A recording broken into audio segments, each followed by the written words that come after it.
of its coastline. Under the international brokered ceasefire agreement, the LTT even maintained the illusion of a state apparatus in the areas under its control. It must be understood that notwithstanding this, the LTT was one of the deadliest terrorist organizations in the world. The list of LTT's atrocities is long. Over the years, the LTT carried out ethnic cleansing in the north and east, brutally driving out the Sinhalese and Muslim civilians who lived there. They carried out countless attacks on civilians. They attacked villagers near the areas they occupied, massacring thousands. They attacked places of worship, such as the Sri Mahabodhiya and the Temple of the Tooth, the two most significant places of worship for Buddhists all over the world. They also carried out massacres as mosques and attacked churches. The LTT attacked vital national infrastructure, such as the international airport, the central bus stand, and the main railway stations in Colombo. They attacked economic targets, such as the central bank, the World Trade Center, oil refineries, and civilian harbors. They set off countless parcel bombs, car bombs, truck bombs, and claymore mines in populated areas, killing thousands of innocent civilians, and they perfected the tactic of suicide bombing.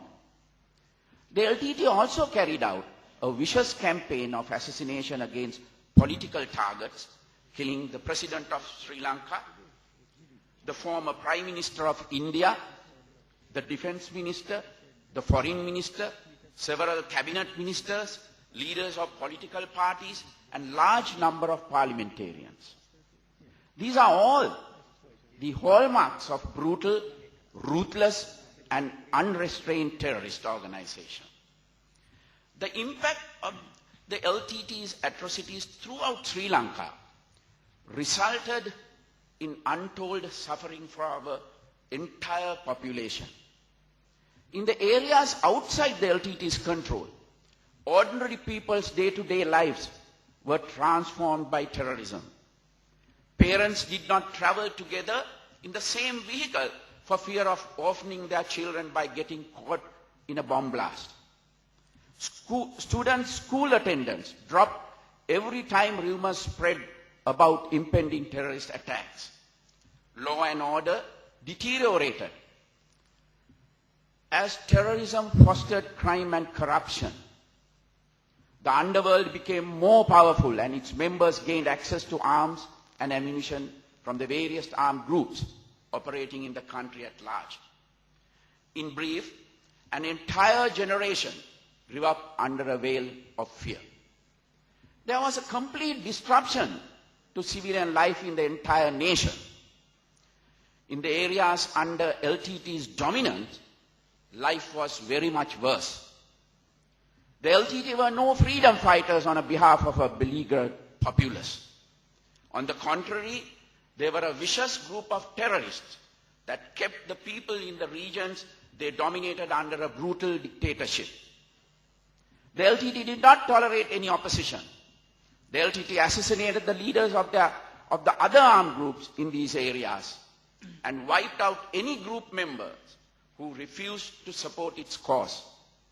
The LTT also assassinated moderate, democratic leaders and influential public intellectuals in the Tamil community and kept the people under the dominance trapped in a state of fear.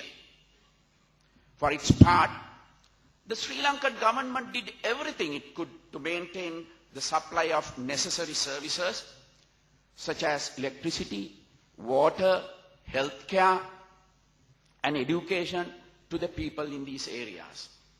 Unfortunately, the LTT did not allow these services to be properly used. As a result, while the rest of the country developed, the areas under the LTT stagnated. This stagnation was not only economic, but also socio-political.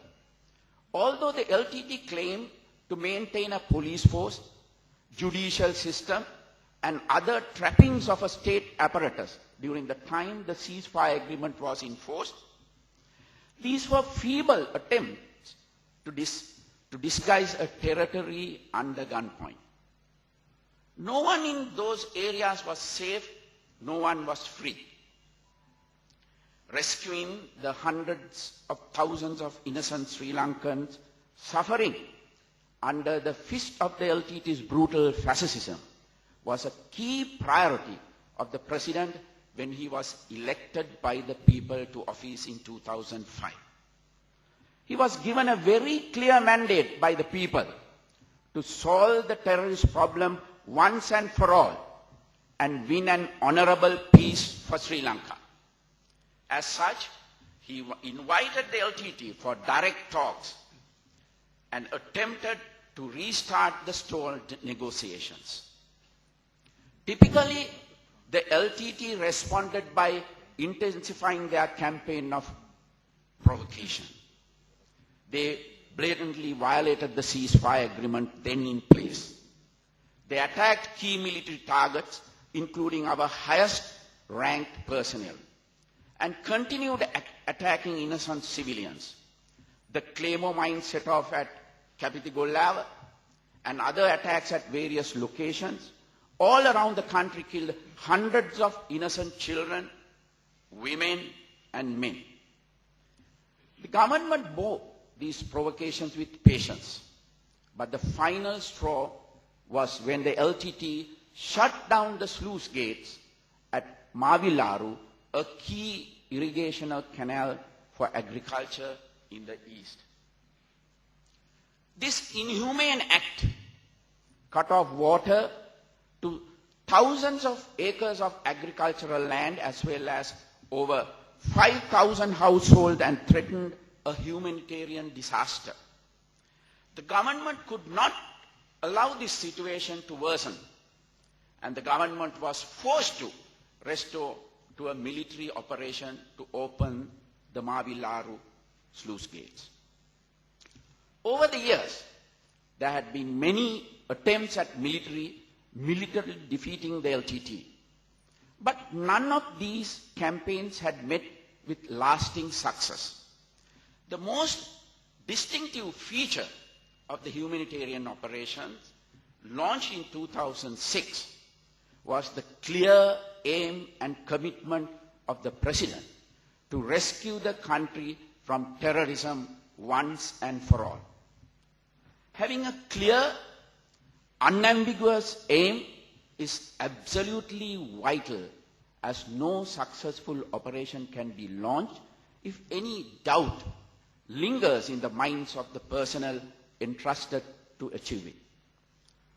In the past, the military had pushed forward with great success on many occasions, only to be prevented from consolidating these successes to a permanent victory due to external factors.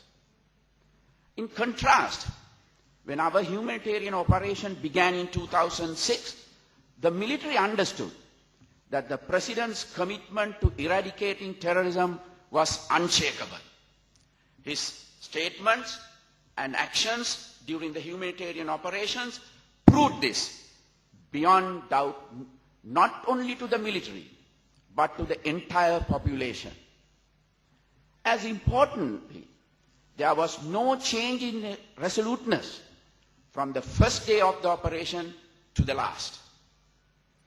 The committed leadership displayed by the President was also absolutely vital. For the duration of the humanitarian operations, over 3.5 years, the President chaired the weekly Security Council meetings, where the debrief for the past week and the plans for the coming week were discussed. By constantly keeping in touch with the unfolding situation, President, as the Commander-in-Chief, was fully cognizant of the great progress being made. When there were setbacks, as there can be in any military operation, he understood that they were only temporary. During the course of the operations, in the face of increasing military casualties and mounting international criticism, no matter how unfounded, the President stood firm and absorbed all these pressures. As Commander-in-Chief, his resolute stance